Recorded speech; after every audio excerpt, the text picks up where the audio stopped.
because some of these costumes be looking crazy. I'm your host, Sha, and you're tuned in to the Tingz Nice podcast, a hub for all things Caribbean carnival, culture, and lifestyle. While I do consider myself to be a carnival professional, I've brought some industry experts along to impart their knowledge as well. Whether you're a newbie or a long-time carnival veteran, you're guaranteed to step away with new knowledge. Let me talk to Tingz. Hello, my loves. Welcome back to another Tingz Nice podcast episode. Now, I don't know if you've noticed, but it is officially band launch season for our beloved summer carnivals and festivals. So I hope you've been keeping up with my watch parties on YouTube. That is where I share my thoughts on many of the costume presentations that have been dropping left, at right, and up and down. Okay. It's been a good time. And I really do try to stay tactful, but it's hard, y'all. It's hard because some of these costumes be looking crazy.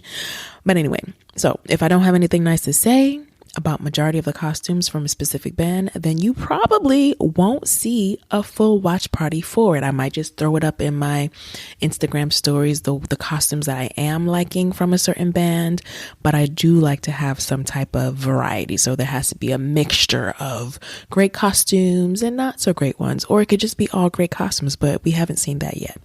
So in other news, there were 2 blog posts that I dropped this month. One is called Planning for Carnival, Strategies for Effortless Organization. And the other is Ready, Set, Crop Over, a comprehensive pre-travel companion. So go check those out when you have a chance. If you wanted to get into my mind on how I go about planning my trips, definitely check out the first one I mentioned. And then if you are going to Barbados for the first time and you are interested in attending Crop Over, definitely go and check out the second one. Let's get into some questions from our listeners. So in the last episode, I answered questions about my age, my plans for more kiddos, and there was a question about my target audience.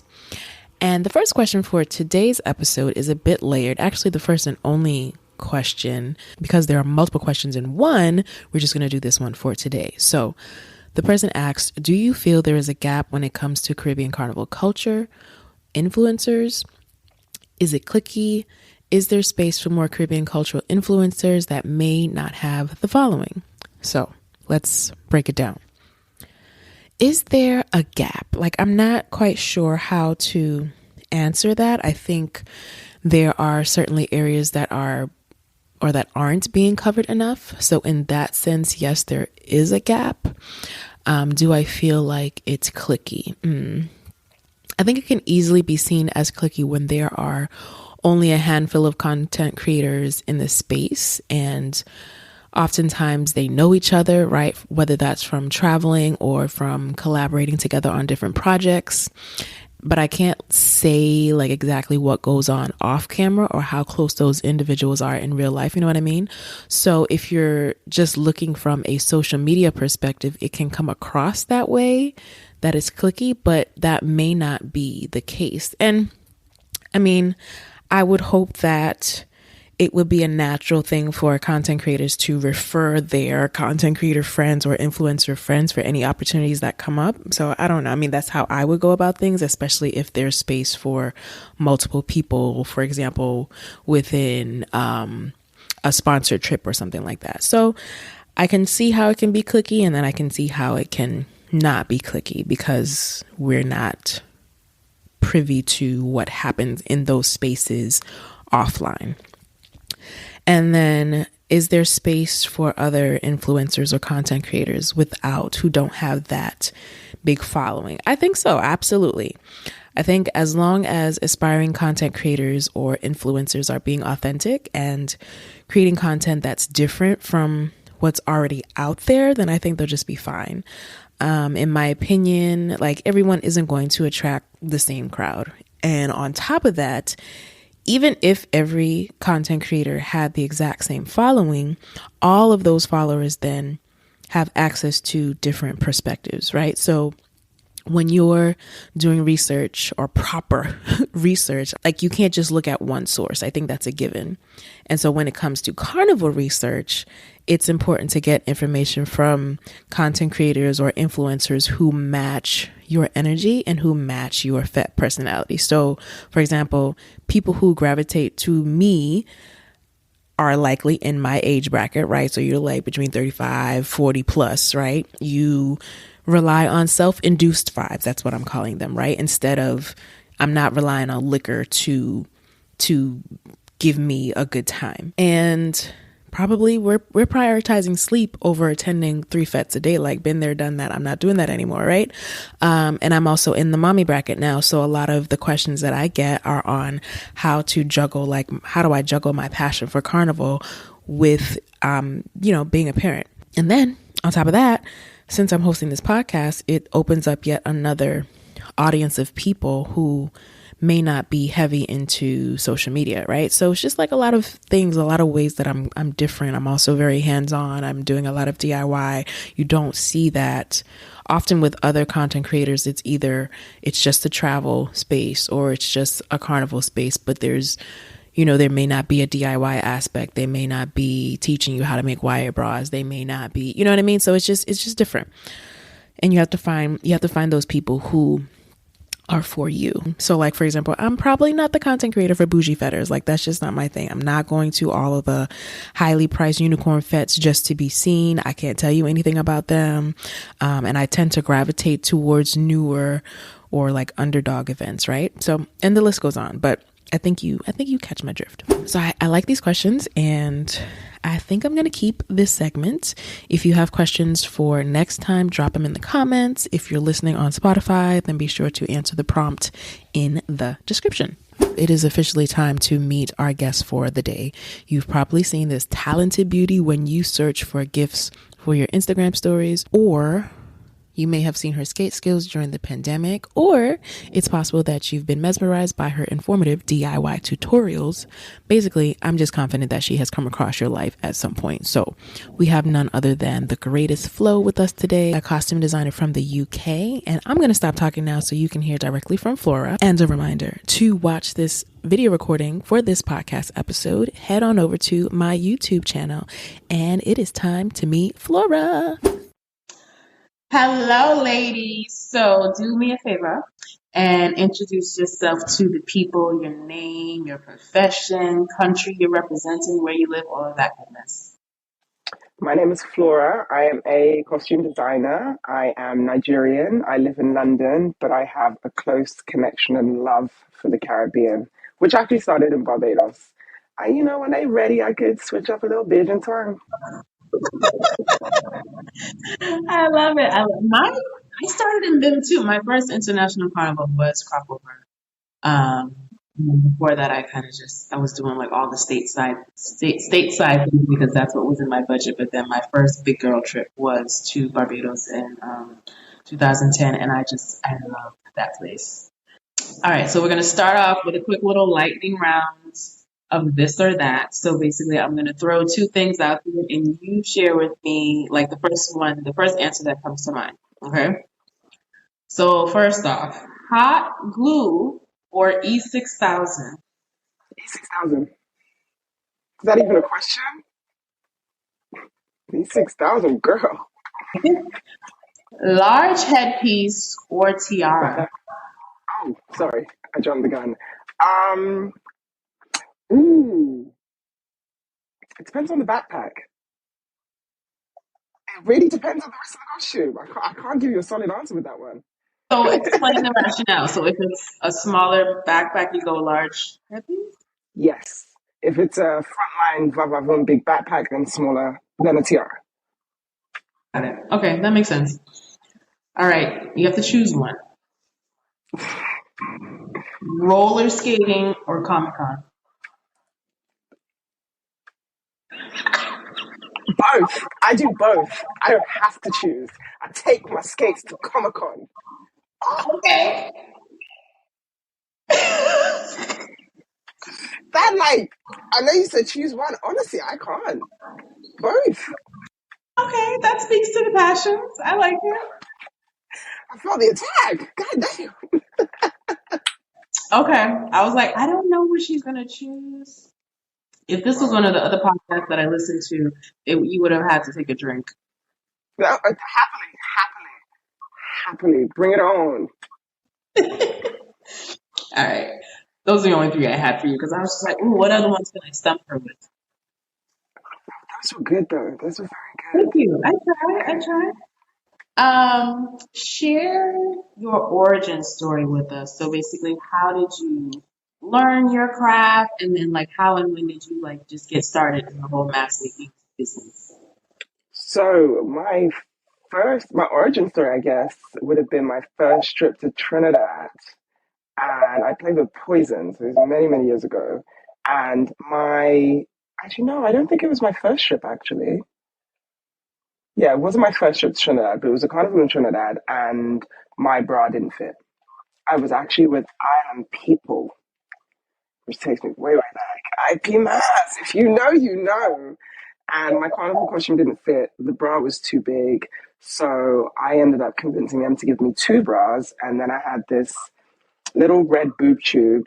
And I took all the gems off the bra and I stitched them onto the boob tube. Now, because we were fetting and going out and coming in at the wee hours of the morning, I didn't actually do it until maybe 5 o'clock that morning of carnival. So I only actually stitched gems on the front, and the back was just plain pink.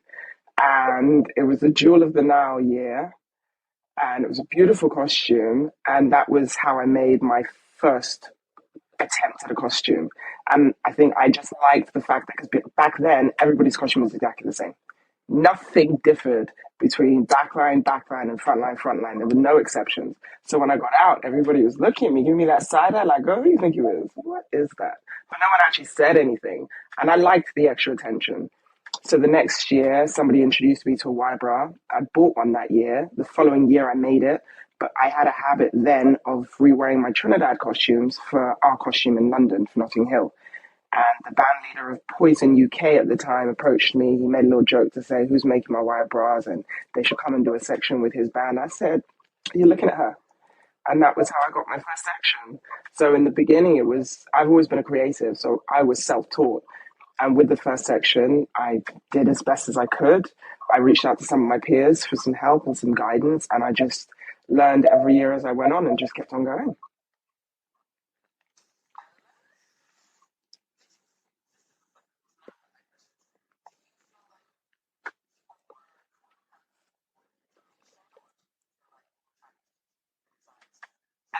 A bit of both. I felt some people were forthcoming because they could leverage some use with me, whereas I'd have to get some things from them.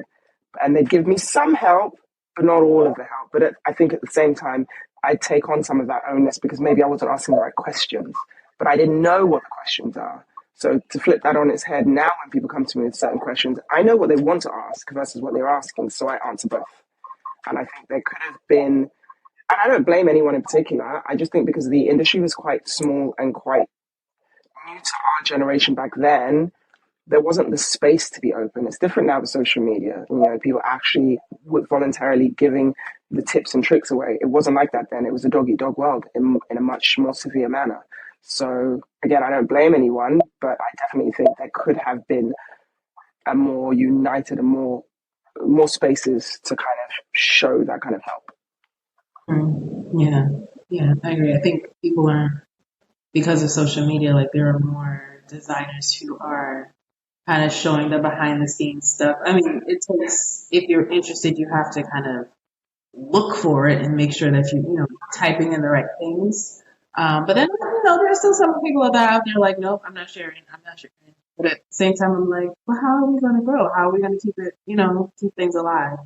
And I remember looking at you and all of those DIYs that you were posting this past summer, and I was like, yeah, this is the wave, and this is what should be happening, especially the more and more that people keep complaining about seeing the same things and seeing the same designers. I'm like, we're not going to get anywhere if we don't teach, you know, others. So I think one of the reasons I'm doing that is because it wasn't there when I started.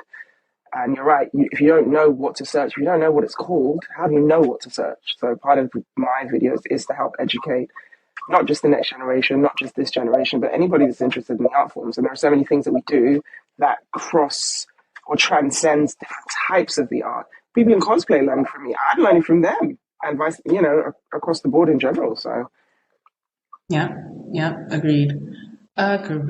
So let's do the journey. Let's walk us through the process from like ideation to production to post carnival. Like, what happens after, I guess, a band approaches you for a what is that start to finish process like as a designer?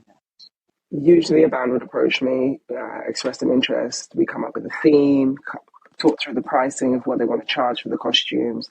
Sometimes I draw, sometimes I don't. It really depends. I kind of like to just make in a lot of instances. So I would either draw something, submit it, and then we go back and forth a little bit to finalize who likes what and which way to go. And then I'd make the prototype, do the video photo shoot, and then I now tend to start production before we've even sold anything, because I think it just makes the process easier. If I know the number we're going to sell, that's it. If it's 20, then we make all the accessories. So headpiece, arm piece, leg piece, neck piece, and make all of that and get it out the way so that as the costumes then start to sell, then I'll do the bras and the panties that are specific. So I usually get the underwear and the wire bras made outside of the camp. But for the prototype, I do everything. So yeah, I would go and have everything made for production. Trinidad, have it shipped back here. Then between the team and myself, we gem it all. And then do distribution, which is where we give out the costumes to the people that have bought them. Then we go to Carnival, enjoy ourselves, and come back and actually reflect. And we usually have a meeting, sit down and think about what went right, what went wrong, what we need to change for next year, how we need to adjust things to better the processes. And yeah, it's pretty much top to tail.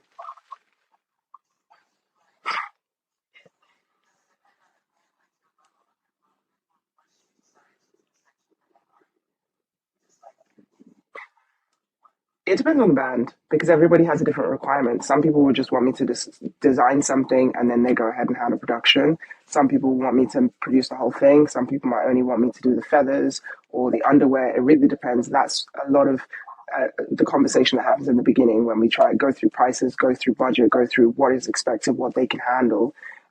But from my experience, I've mostly done production. But occasionally, I might just design and do the bare minimum. But like you said, it's a conversation that needs to be had because everybody has different requirements. Do you get paid before or after? Usually before and during and after. It depends on how big the budget is. If it's a very big budget, then you take a deposit, you get a little bit in the middle to carry on working, and then you get the balance finished or paid at the end.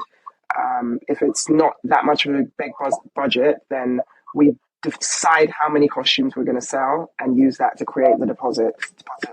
It's paid at the beginning and then we settle at the end once I've completed the work. I don't have to usually wait to Carnival to get paid. Once I've shipped it, run me my coin.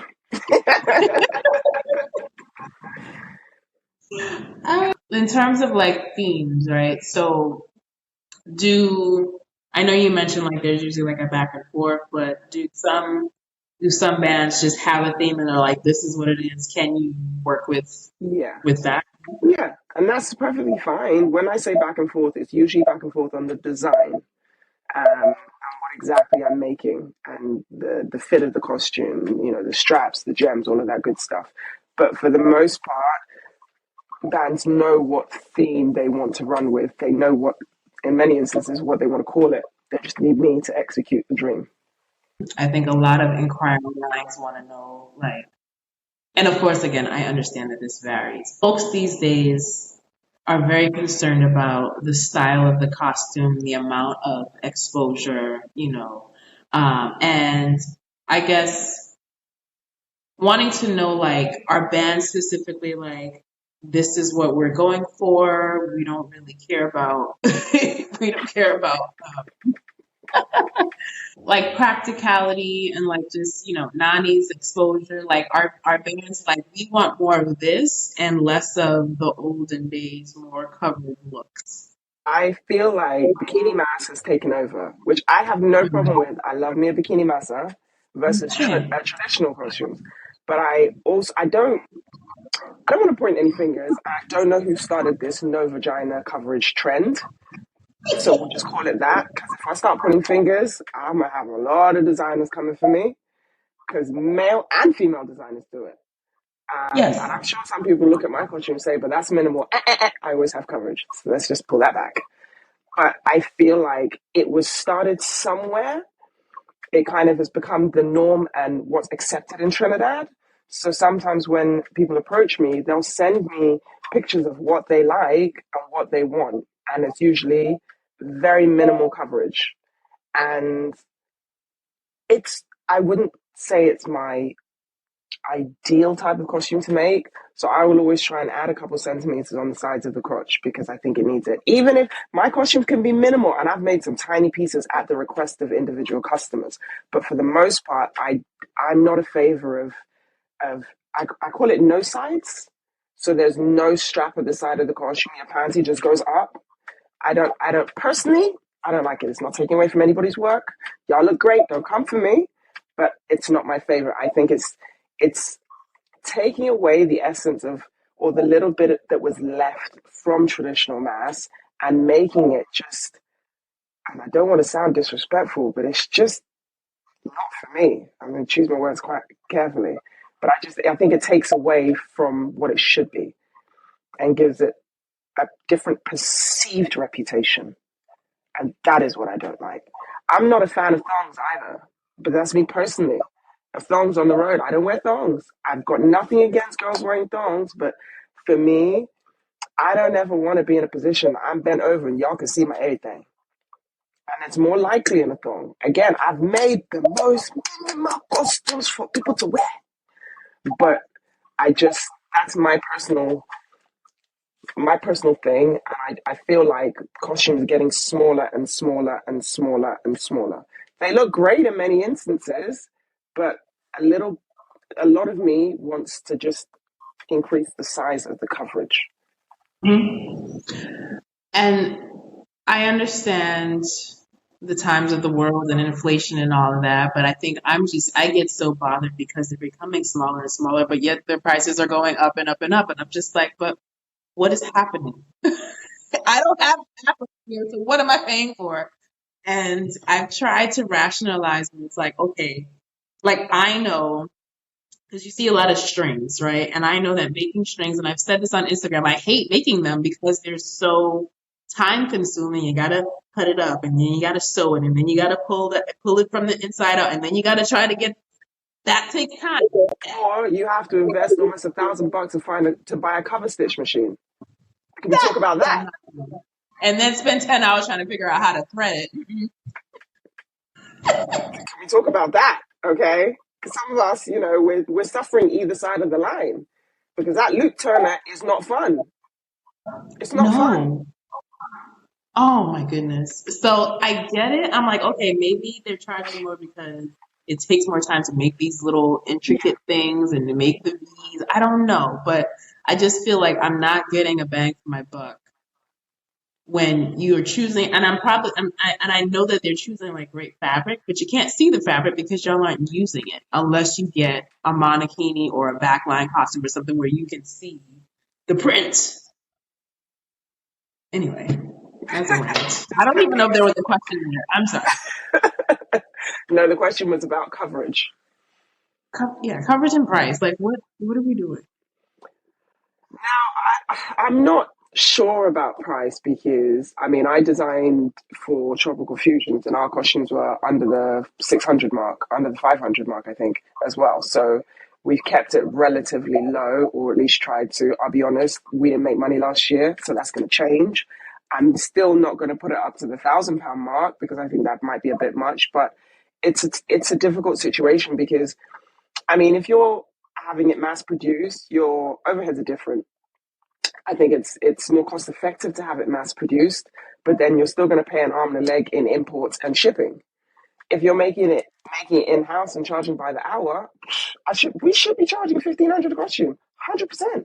Because the hours, I spent 6 months making this, 6 months doing production for a band of 60 with a team of 10. It's a lot of work. And I do think across the board that those that make it in-house are definitely underpaid. But I think that if we are going to start charging the 1,000, 1,500 mark, then we shouldn't be getting five feathers.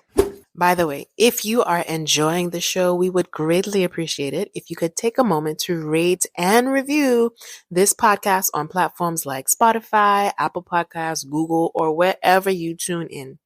Your support helps us reach more listeners like yourself. And don't forget to subscribe and follow our social channels to catch all the upcoming episodes and Carnival content. All right. We shouldn't be getting costumes that don't look the part. And it's difficult to make it look the part because how do you tell somebody that their design and their creativity doesn't look like what it's worth when they've been the ones spending the time making it? And if everybody is putting their price up and all the costumes are looking very similar and they look like they're just string, again, how do we justify that? I'm paying for an experience, I get that, and I love the experience, but where do we go from here? I mean, I don't really do international carnivals like that anymore. I mean, Rotterdam I do because that's work as well. But I could have gone to Miami this year. I chose not to because I just couldn't justify it. I couldn't justify the overall cost. Like, I said, I'm going to take that money and say that. Exactly. And I regretted it because, when you see your friends play, man, I see you desert. I'm sorry. I looked at those Miami pictures and I was unmoved. I'm like, nope. You still can't get me to feel something. It wasn't the pictures of the costumes per se, because I feel you on that side. It's the enjoyment. Yeah. It's the feeling Correct. we get when we hit that road. Doesn't matter if my costume breaks. Doesn't matter if I forget my backpack. Once I hit the road and I forget all the stress that happened to get me here, that feeling it's just, you can't describe it. And that is what I missed. But I will agree with you on that. Looking at some of the content that came out of Miami, I felt like I didn't miss much. And I didn't regret it in that sense. Yeah, agreed. The camaraderie I definitely miss and being with my people. Yeah, you mentioned like designing for 60 and then having a team of 10 and all of that. Like, do you feel like those numbers are like, do you feel like that size of team works for the demand? I mean, when I say 10, we had a core team of 10. So there was definitely 10 people, 2 people on sewing, 2 people on cutting, 2 people on helping me with the backpack. So it was the core team of people that I would see every month. But then I had additional people that would come in once or twice over the summer, maybe 3 times, just to give a hand here and there. But I think making a section of 60 probably needs a team of 15 to 20 to get it done ahead of time. So... But I mean, our distribution was also a week before Carnival. Because I said that last week, I needed to myself, which if I'm honest, next year, I want to do it 2 weeks before Carnival. Because that last week, I ended up doing alterations. A lot of people give the wrong sizes. Some people can't make it to distribution. For whatever reason, 1 or 2 costumes may not be ready. And you might have to tell them, okay, can you come in a couple of days? So you need that last week to buffer. And then I need the next week for myself. I'm going to do that differently. See, I'm making mine first. I said, I love my customers. I love my masqueraders, but I'm making my costume first. So come Carnival week, I'm going to sleep. Because when I didn't really sleep, which meant on Carnival day, I had fun. Your girl was sleeping on the truck. I put my head back. I sat in the... That's it. Snoring, everything. They were taking pictures of me. I put it in my story because, it's part of the journey. But I don't, as much as it was fun and, and all that good stuff, I don't want to enjoy it like that. I don't want to experience that. I want to sleep. I want to party. I want to actually relax. So I want to do distribution 2 weeks before, which, as you know, in Carnival, that's practically unheard of. You usually have costumes running out that very week of Carnival 2 or 3 days before. And I've been there. I've had the best and the worst. So I know exactly how that feels. So I want to pull it back just a week more. And to be able to do that is one of 2 things. You either start much, much earlier, you get a bigger team, or you do a wholesale production in the Far East. what would you say are some of the challenges that designers face, or just talking about yourself in the costume business? And like, was there ever a time that you were like, you know what, I'm done. Y'all can have this. Girl! The big challenge, or the biggest challenge, I think, is getting production started on time and getting it right, and anticipating your demand. That would be the biggest challenge, because a lot of people, from my experience and what I've seen in the conversations I've had, they don't want to start production because they don't know what they're going to sell, and they don't want to, waste money on buying stuff. So I think you almost have to go in with such a strong head and strong heart and know, right, I want 50 this year. I'm going to get 50 this year, so I'm going to prep for 50 this year. And having that in your mind, like one of my tricks is I start my accessories earlier. I'll design my section, well, it depends on the band, but my main section with Tropical Fusion, I'll design in a way so that the headpiece, the neck piece, and arm pieces are almost identical. You might have one or two extra trims or gems, but the base is the same. So if I know we're getting 50, I know what we can sell based on the previous years. So I will make my 50 sets of arm pieces, leg pieces, head pieces. They're done from February, March. They're just waiting for gems. So, but you can't get that anticipation without the experience. So it's kind of a double-edged sword. I think that would be the most difficult thing for me, is anticipating the sales. So you know when to start, and starting on time. Because it's easy to blink, and you in June. And you say, where did the time go? We blinked, we were in June, our accessories were done. Every year I say I'm done. Every year. Without fail. Ask anybody on the team. There is going to be a time during the summer when, because I'm such a workaholic and I like to finish things. I work through the night as well in many instances because it's just much more peaceful. So I will start my leg pieces at 9 o'clock at night, and I'll post in my story 7 o'clock in the morning. I'm done. So having that work pattern is very draining, and I find that it's not very healthy. It's not one I would encourage, but it's the way I've worked previously. I'm going to change that.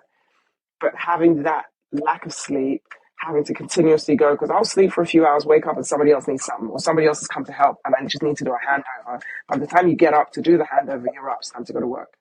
So I'm in pain, lack of sleep, lack of food, lack of energy. I don't get to go to the gym. I don't exercise, and that takes a huge toll on me. So every year, without fail, I will tell you, I'm not doing this next year. I go through a point that I feel like I really dislike it. I don't actually, but I feel like I dislike it. So that, I think, is quite common across businesses in general. So I've accepted that as part of my experience up until now. Next year, I said I promise to make a change. I don't want to go through saying I don't want to do this next year. We talked about challenges. So what would you say is like your proudest moment as a costume designer? Probably this year, finishing production a week before Carnival. That's the earliest I've ever done that. And I used to be really embarrassed to say, actually making it out to the truck before it pulls off. Before it pulls off, in full costume, myself, no stress, tears of joy. That to me is, yeah, that would be probably my proudest moment. And to top that as well, or to add to that, I had a section in Rotterdam this year, and we shipped everything in advance, which I hadn't done before. I've usually flown with it because I've just always been a bit cautious, and you work up to the line. I didn't quite manage my time as well. I went to my own distribution to collect my backpack. Wild to me, because I shipped everything and I didn't want to take mine on the plane. So I turned up like a customer, picked up my backpack, and went back to my apartment. And I'm looking around like, this is wild. And then as far as, we talked about the up and comers and people who are interested in doing this for a living, like what tips or advice do you have for them? Like 3 to 5 things, whatever comes to mind. Don't be afraid to ask. If you see someone that is doing what you do, even if you think they're going to shut you down, ask questions. That would be the first thing. Because I've had a few new designers come in to buy feathers and buy this, and I can tell they want to ask questions, and I've had to pull the question. All right, what's up? Pick my brain. Now, okay, now I can. So I think break through your shyness and ask questions. My second tip would be start production early. Even if you feel like you have time, I promise you don't. I promise you, the time will just disappear. And you'll be looking in July and say, what happened? It's July, I've not started. So start production. Pretty much as soon as you've done your prototype, start making your accessories. And budget everything and log your spending. It's really hard to get lost in everything and forget where the money comes from or where the money goes. But losing track of that will mess you up for the next year, because when it comes time to, if you're doing your own private section, when it comes time to buying everything, you want to know that you don't have to take it from your wage or take it from here. It's already there. So if you budget everything and keep a track of what you're spending, it just makes everything easier further down the line. I don't know if I asked this already, but what's your favorite part of the design process and why? Probably the photo shoot, because I don't see it. I for many, many years, right, even after the photo shoot, ask people in my team, they will tell you I don't like my costume. I say it almost every year, but I'm trying to appreciate my skill, appreciate who I am and what I create, and the fact that I make magic. I can take nothing and turn it into a costume, and that is a skill. That is such a fabulous thing to be able to do. So my favorite part is the photo shoot, because even if I'm in my own head, even if in that moment I don't appreciate what I've done, when I look back at the pictures from that same shoot, I'm like, oh girl, you done did it again. You're back. I've actually made something amazing. And even if I don't, and that happened this year with my face section for Tropical Fusion, I got there and I didn't like my costume. I was very quiet, very in my own feelings. And everyone was like, what's wrong? I was like, I'm fine, I'm just tired. But my truth was, I didn't like the costume. It took somebody else that I loved her section to step up when it was my turn to shoot. Flora, this is fabulous. And I was like, wait, me? It's good? So sometimes I think maybe I do need a little bit of an ego boost from other people, and that verification that, I don't know what the word I'm looking for is, but just a confidence boost from a fellow designer. And that usually happens at a shoot, because when the model steps into it, the photographer gets going, everybody reminds you you've actually done something very nice, very good. So that's probably my favorite part of the designing process. My favorite part of the entire carnival, being on the road. And it's not just being on the road. Oh, I hope I don't cry. It's not just being on the road, actually. It's two parts. Distribution, because of the elation in the ladies and gentlemen's faces when they get that costume that they've, and for this year as well, they watched me make it in my stories for the entire summer. Getting that energy and that emotion back at me, almost like being in a concert when the artist gives you that fire and you throw it back with your lyrics. So being in that space at distribution is one thing. I cry at every distribution. It's pretty accepted. I've accepted that now. But then just before we hit the stage, when I turn around and I see everybody in the costume that I have, and we have worked so hard over the summer to create, that feeling, unimaginable. That I'm welling up now, because it just reminds me that no matter how I feel, no matter what I've gone through, no matter what pressures I've had to experience, I can't help it, I'm emotional about it. No matter what I've had to experience and gone through for the entire year, in that moment, it's perfect. It's a perfect moment, it's a perfect stage crossing, and everybody's happy. And not every designer gets to enjoy that, because it doesn't always go right. You get sometimes it just does not happen.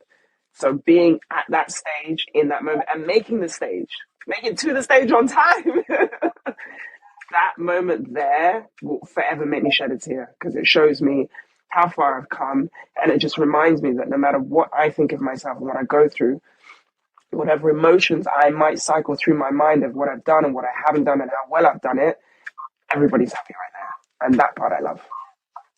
I didn't mean to get emotional. It's okay. Like, do you ever get like side eyes or backlash from people who are like, oh, you're not, of Caribbean descent, so why are you kind of in this space? Like, because I feel like there are people who, and I get annoyed because there are people who like want to gatekeep the culture and feel a way about, there are content creators out here, granted, they're not doing what you do by any means. And then you have you who are actually giving back and giving to the culture. Granted, we're all cousins. You know what I mean? Like we're all related, but just wanting to get, I don't even know what the question is, but just wanting to get your thoughts on that from a quote unquote like outsider, but who has appreciation for the culture, you know? Well, I've never felt anything. It's never been said to me. If it's been said behind my back, it's not found its way back to me. But I, as much as I'm Nigerian, yes, born in Nigeria, I've lived in England since I was 6, so that's 30 odd years. I actually have always lived within walking distance of Carnival. So my introduction actually to making Carnival costumes, I actually got it wrong, was when I was 14 or 15. My mum signed me and my younger sister up to a summer club, summer camp. I didn't know then it was mass camp. Literally, she signed us to one of the local mass camps to make the costumes. My sister was so young, she wasn't allowed to use the sewing machine. So I had to go with her because I was 15 and I was able to use 15 or 16. I think it was 15. So I was able to use the machine, but she was not allowed. So I was bored. I wanted to be outside playing with my sister. I was trapped in the summer. I didn't get what mass was. I wasn't, we'd been to Carnival, yes, to spectate, but I'd never actually been in costume. So having that experience, at one point they said, okay, now it's time for you, Flora, you're going to learn how to use a sewing machine. My life changed in that moment. As soon as I did, I said, yeah, this is my new personality. This is it. This is where I'm at. And I think having had that as to a Caribbean, going into Carnival at the age of 14 is quite late. But considering I was coming in from a different culture, it didn't feel late to me. So having gone in at that age, and then that helped me make clothes in general, every summer I made sure I had a costume with Paddington Arts. That became part of my identity. And I think coming from there, I didn't just have a costume and take part. I then went to Barbados on a netball tour with school in 2000. And they made us leave the day before Kaduma Day because the tickets were cheaper. And we were, very young at the time. So that gave me another introduction to Carnival outside of England, but without the jump. And I went back in 2002, and that was how I started going to crop over. So I went to crop over for I think 10 years on the trot. I did Trinidad for 12 years on the trot. So yes, I may be a foreigner on one side, but I know a hell of a lot of soca music. And I was throwing money at the culture every carnival, going to the different islands, enjoying the celebration and the parade. Making the costume was by accident because I got a bra that was too big. So I feel like in my instance, I've given so much and fully immersed myself in the culture. At one point, my family were getting annoyed with me. Why am I sounding Bayesian? I'm Nigerian. Cut that crap out. Yeah, yeah, yeah. I went through the phase, dating Bayesian guys as well. So everything was you. I sound Bayesian with everything. I didn't know how to speak English. Everything had a Bayesian flair to it. I still have it to this day, but I have to focus to sound British. So I think having experienced that, I was fully immersed in the culture that it is part of who I am and it's part of my identity now. So I would never see myself as a culture vulture because you sing more soca than me and let's talk. That would be my question. So I think having gone through all of that and then being asked to be a designer, because I didn't request it, it was requested of me by the band leader of Poison, it kind of further cemented it from me. And now, on top of as much as I've learned everything I've learned, and I've not come to the end of my journey, I've still got a long way to go, but I'm now giving back to the community in my tutorials. I'm telling you guys how to make costumes. How many other designers have given you all the tips and tricks? Not many. So for me, I think being part of the culture and being part of the community, it's a 360. You have to give and take. I've given a lot. I've taken a lot, but I'm still giving. So that's, I think, my opinion. I guess everybody's a little bit different, and I don't think it should be gatekept. Because if it was gatekept, I wouldn't be here. I wouldn't be doing what I'm doing. The response I've got on social media has been pretty good. And I think I can understand people wanting to gatekeep, because there are some people that will come in and just obliterate the scene and run away with all your money and you have nothing to show for it. But at the same time, if we don't open up the doors, how is the community and how is the culture going to make money? It can't, because even Notting Hill Carnival, as it stands, the money made in that carnival is enormous. I don't know the figures offhand, but there are so many opportunities for different cultures because our carnival is multicultural. You don't have just the trucks that are Caribbean. You have all sorts of trucks from different walks of life. And within our carnival, we have sound stations. So you'll go in here, drum and bass at a sound station. You might go at another one and have a stage and you've got some pop artists. There's a corner for everybody. And if carnival hadn't started, it wouldn't be that way. So I think it is. I understand why people want to gatekeep, and I understand why people want to kind of monitor who's in and out. But if you don't open the doors, then you can't flourish. That's just how it works, unfortunately. You made an also transition into it. I wanted you to like give a promo, like, right? Like if you had to do like a promo for Notting Hill Carnival, like what would you say? What would be the reason for people to come and visit? Like why should they attend? Does it have to be specifically for Notting Hill? Because I wouldn't necessarily. I mean,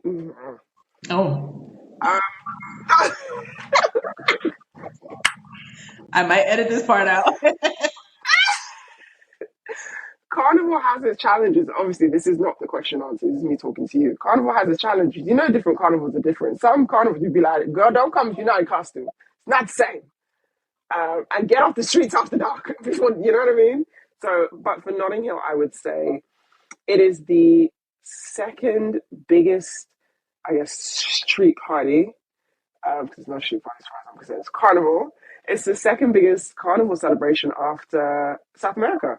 So I think carnivals in general they provide a space for you to truly just be euphoric. There is nothing like it.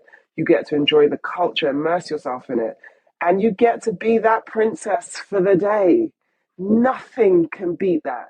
I love everything in the world that I experience, but nothing can take away that euphoric feeling when you put your costume on and you're a baddie. And I think the aspects of Notting Hill that I do love are the fact that there are corners for everybody to enjoy. If you want to be in the parade, you can. If you want to be on a sound station, which is something that I don't think other carnivals offer, you can. And you have different types of music. Obviously, I'm push for the Caribbean side. You know, I'm push for costume. But it is so multifaceted that it is open to everybody to experience in a different way. Yeah. Okay. Thank you. I need to make my way, but it's just, the timing just sucks. Caravana, Labor Day, not long before Miami. There's a lot going on. It's not even that, like, because I don't participate in it. It's just work. Like my 9 to 5 interferes with that. I would hop over there any day. Okay. Yeah. Miami, all of that. So before we end, just share with everyone where they can find you, your social media handles, and the bands that you typically connect or design for. Where can everyone follow Flora? Wow, if you'd like to follow me, I am Gr8estflo, so it's Gr8estflo on all the platforms. Okay, maybe not all. On Instagram, Twitter, although I don't tweet that much, Threads, YouTube, up and coming, and Facebook. It's /Gr8estflo on all platforms. Yes. I design typically for Tropical Fusion. That is my main band. So my main section will be there, and that's most likely who I'll be on the road with. Awesome. Thank you. And she makes great gifts, guys. Like if you ever see the gifts in Instagram and you see you will probably find her. And I wish I could save them in Instagram. Like, you just have like the frequently used. I want them to do that, but they don't do that yet. You can just search my name, Gr8estflo, when you go to I the know. stickers. I don't want to do that. I want it to just be there. Like I want Instagram to make that a feature. Like save as people. Okay, I got you. Or you could, I have the Giphy keyboard, so I can use them everywhere. Oh. And I wanted to talk to you about that as well. You can do that. All right. Girl, we gonna do that. You better talk to me. Tell me your secrets. I appreciate you.